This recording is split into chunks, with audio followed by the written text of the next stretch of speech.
부엌에 앉아서 술을 마시며 괴로워하는 남편. 아내 한 씨는 남편의 등을 가만히 토닥이며 위로해 보는데요. 하지만 남편은 한 씨 품에 안겨서 울음까지 터뜨리고 맙니다. 그리고 다음 날 한 씨는 한 통의 전화를 받게 되는데요. 잔뜩 화가 난 듯 분위기가 심상치 않습니다. 대체 누구의 전화를 받은 걸까요? 자, 오늘 실제 사연을 저희가 당사자 특정을 이유로 조금 각색했다는 거 먼저 말씀드릴게요.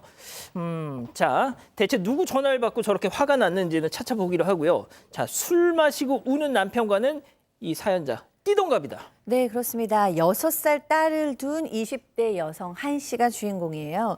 지금의 남편과는 혼전 임신으로 결혼을 하게 됐고요. 12살 나이 차이가 납니다. 일찍이 남편이 아버지를 여의고 어머니와 누나를 책임지는 가장 역할을 했기 때문에 결혼 후에 바로 분가하기가 어려웠습니다. 근데 문제는 호된 시집살이였어요. 결혼하자마자 시어머니가 이불 빨래 해라, 집 청소해라, 뭐 이렇게 일을 많이 하셨고요. 심지어 이 미용실을 운영하고 계셨는데 매일매일 점심을 만들어 와라라고 아이고. 점심 배달을 시켰다는 거예요. 입덧 때문에 음식 냄새도 잘 못 맡는데 매일매일이 고역이었는데 그거 외에도 손님들한테 아우 제가 맨몸으로 시집와서 내가 가르칠 게 너무 많아요 라고 얘기하면서 하소연을 했어요. 그것도 속상했는데 더 큰 문제는 정말 시누이 옆에서 말리는 시누이가 더 밉다고 시누이가 아우 엄마 그래봤자 쟤는 다 잔소리로 생각해. 엄마 깊은 속을 누가 알겠어? 막 이러면서 냅둬 막 이러면서 속을 더 긁었다고 합니다. 아이고, 똑같네, 똑같아 아주 그냥. 그 다행인 거는 이 남편이 좀 착했다고 해요. 오. 그래서 한 씨 편에 이제 서줬다고 하는데 좀 힘들면 뭐 안마도 해주고 마사지도 해주고 이렇게 잘해줬는데 문제는 또 잘해주면 예. 아니 뭐 저래 잘해주냐고 또 심술을 부리고요. 그럼 또 싸우잖아요. 그 싸우면 예를 들어서 싸우면 왜 시어머니 있는 데서 소리 내느냐고 하고 잘해줘도 뭐라 하고 못해줘도 뭐라 하고 싸워도 뭐라 하고 계속 뭐라 했습니다. 아, 서럽네요 정말. 예. 네, 그래도 한 씨는 곧 태어날 아기만 기다리면서 시집살이를 견뎠다고 합니다. 그러다가 산후조리원을 알아보려고 했는데 시어머니가 내가 해주겠다면서 선뜻 나섰다고 합니다. 알고 보니까 몇백만 원씩 하는 조리원비가 아까웠던 건데요. 그런데 정작 아이를 낳고 집에 왔더니 시어머니는 미용실 자리를 비울 수가 없게 됐다면서 한 씨와 아이를 두고 나가버렸다고 합니다. 아이고. 그때 조리원을 알아볼 수도 없는 노릇이고 친정에서 걱정할까 봐 말도 못하고 결국 한 씨는 미역국 한 그릇도 제대로 못 먹고 몸조리는 하지도 못했다고 합니다. 당연히 시어머니가 산후조리 잘해주겠거니 생각했던 친정 부모님은요. 나중에 이 사실을 듣고 더 속상해 하셨다고 합니다. 자, 여기까지만 들어도 이 결혼은 정말 아니다 할 것 같은데 결정적인 사건이. 네.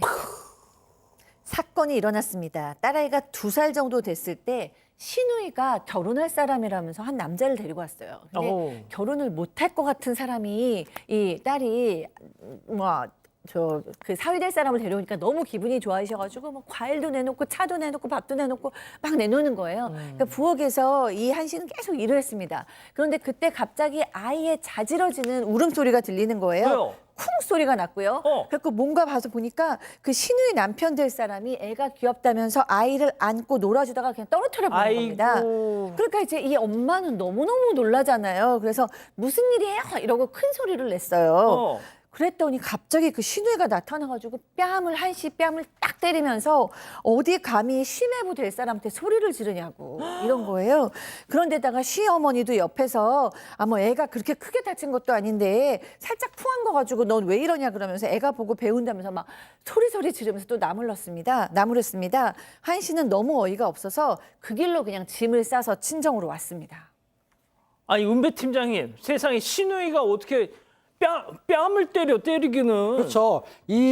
싸우게 되면 나 친정으로 오지 않습니까? 친정에 와 있으니까 남편이 깜짝 놀라서 부랴부랴 와가지고 무릎 꿇고 친정아버지한테 빌은 거예요. 빌었더니 그 친정아버지, 즉 장께서 뭐라고 했냐면 그 12살 차이 나지 않습니까? 어린애가 고생해서 아린을 낳고 시집살이 하고 고생해도 친정에 얘기를 안 했는데 애를 떨어뜨린 거는 그쪽이 잘못한 것인데 오히려 우리 귀한 딸의 얼굴에 뺨을 때려?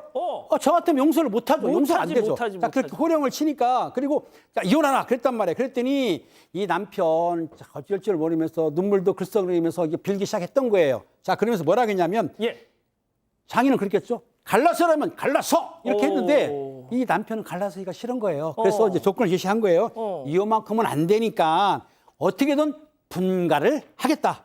앞으로 시가 왕래 없도록 하고 중간에 잘 처신할 때니까 용서해 주세요 하면서 약속을 하고 실제로 그 아내와 남편 분가를 했다고 합니다. 아, 그러니까 뭐가 됐든 사고를 친 건 시어머니, 시누이 이 두 사람이기 때문에 남편은 괜찮아 상태가. 그러니까 남편하고 분가를 한다 하니까 장인이 그것까지는 오케이 했군요. 네. 분가하면 좀 좋아집니다, 항상. 4년간 아주 행복하게. 뭐 누구 간섭이 할 데가 없으니까. 해피엔딩이에요, 그럼? 그러면 뭐하러 여기서 얘기하겠습니까? 남편 약속대로 시간은 일절 방문하지 않고요. 뭔가 중요한 일 있으면 남편만 홀로 가서 뭔가 처리하고 시누이 결혼식도 참석하지 않고 됐는데 문제가 생겼습니다. 또? 최근입니다. 최근. 부엌에서 혼자서 남편이 저렇게 술을 소주 같은 걸 마시고 있길래 무슨 일 있냐라고 물어보니까 글쎄요. 시어머니가 위암에 걸렸다고 합니다. 그러면서 엉엉 울었던 것 같아요. 울고 그래서 한씨 입장에서 나도 좀 도울 거 있으면 도울 테니까 좀 그래봐라 하니까 감동을 또 받고 저렇게 엉엉 눈물을 또 펑펑 울었다고 합니다. 아내의 품에 안겨서 남자의 눈물. 자, 그런데 다음 날 문제 전화가 걸려옵니다. 바로 그 뺨 때린 시누이였다고 하는데요. 4년 만에 전화 통화로 무슨 얘기를 나눴을까요? 별별 극장 준비해 봤습니다. 자, 시누이 역할에 백다희 아나운서, 올케 역할에 박상인 교수, 레디 액션! 올케 오랜만이야. 지훈이한테 얘기 들었어. 엄마 모시기로 했다면서? 그래, 잘 생각했어. 이제라도 며느리 노릇 좀 해야지. 형님, 무슨 말씀이세요? 전 그런 소리 한 적 없는데요. 우리끼리 쌓인 앙금은 천천히 풀고 엄마 위암이니까 음식 특별히 신경 쓰고 내가 모시고 싶은데 나도 홀몸이 아니라서 부탁 좀 할게. 아니, 저 어머니 모신다는 얘기 안 했고요. 지윤 씨가 무슨 말을 했는지는 모르겠는데 여보세요? 여보세요? 아, 열받아. 아, 좋습니다. 야, 여기서 오늘의 궁금증 짚어보죠. 아, 시가와 연 끊고 분가해서 잘 살고 있었는데 위암 걸린 시어머니 합가를 해야 되느냐 또 위기가 닥쳤습니다. 은배 팀장님. 학가하는 거는 또 분란이 되니까 가사 도우미를 쓰시고 가끔 예. 찾아뵙기로 하고 가끔 요양비 좀 보내주시면 되는 거지 학가는 저는 반대하고 있습니다. 그렇군요. 자, 교수님. 네, 저는 이 합가 불가능하다고 생각을 해요. 일단 이 둘 사이 아니 셋 사이에게는 앙금이 전혀 풀리지를 않았어요. 그냥 아들 혼자서 이렇게 중간에서 일을 저질러 버린 거고 사실 이 한 씨는 20살 간 넘은 젊은 엄마인데 미역국도 못 먹고 사실은 그렇게 산후조리도 하고 시집살이를 했거든요. 그 앙금이 전혀 없어지지 않았는데 어떻게 합가를 합니까? 누구에게도 좋지 않습니다. 어머니한테도 좋지 않아요. 그렇기 때문에 저는 이 아들이 가서 어머니를 모셔야 된다. 어차피 분가했으니까 지금 그냥 아내를 좀 떨어져서라도 아들이 혼자 들어가서 어머니를 모셔라. 그렇군요. 자, 박지훈 변호사님, 그 일단 직업 연기자 입장에서 네. 우리 백다희 아나운서 연기 좀 어떻게 생각하세요? 진짜 버르장머리 없는 그 느낌이 확. 맞아요. 제가 봤을 때 얼굴이 좀 이렇게 착한 얼굴인데 또 발음이나 이런 걸 봤을 때는 좀 더러운 또 안 좋은 연기가 좀 더 더러워요? 안 좋은 연기가 좀 어울린 것 같습니다. 아, 진짜? 잘하는 것 같습니다. 발음이 아주 목소리 보통 자체가 이제 착한 것처럼 알고 있었는데 평소 그게 연기로 예. 다 나오잖아요. 보통 실제로는 사람들이. 얼굴만 그렇지 목소리 이런 건 좀 연기해 주시 나쁜 사람이 아닌가. 예, 약간 빠졌고요. 네, 그 생각이 다시 들고 돌아와서. 저는 갈등이 좀 해결되기 어렵다고 보거든요. 합가는 안 됩니다. 합가를 한 번이 분가를 해가지고 뭔가 그 갈등 때 분가가 된 거잖아요. 합가를 하는 거는 또 다른 또 갈등으로 갈 것 같고요. 그냥 남편이 알아서 하든 뭐 시아버지도 있고 다 있잖아요. 굳이 같이 살 필요 없을 것 같거든요. 자, 우리 가족 여러분들도 지금 엄청나게 많은 의견을 주고 계세요. 네, 거의 대부분 가족분들이 합가를 반대를 하셨습니다. 박클라라님 합가하지 마세요라고 하셨고요. 332님, 시모님, 시누이 두 분 다 크게 각성하셔야 될 듯합니다라고 하셨습니다. 그리고 서인혜스님 합가할 게 아니고 이혼을 하든지 쭉 연을 끊고 살든지라고 하셨습니다. 아, 또 이혼은 조금 그런 게 남편에 대해서는 불만이 없거든요. 예, 알겠습니다. 가족 여러분, 여러분들의 구독이 사건 반장의 힘이 됩니다. 구독과 좋아요 부탁드립니다.